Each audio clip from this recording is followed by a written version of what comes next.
फसलौं हम मझधारियो ना।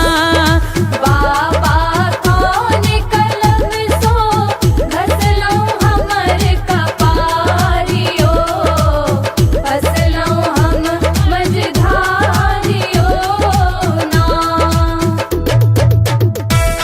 क्यों नहीं सुने हमारी बतिया, सोचते फाटत रहे छतिया।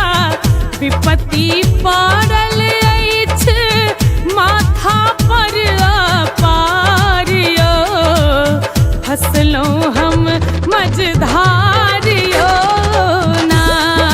बाबा कौन कलम सो घसलौं हमर कपारियो, फसलौं हम मझधारियो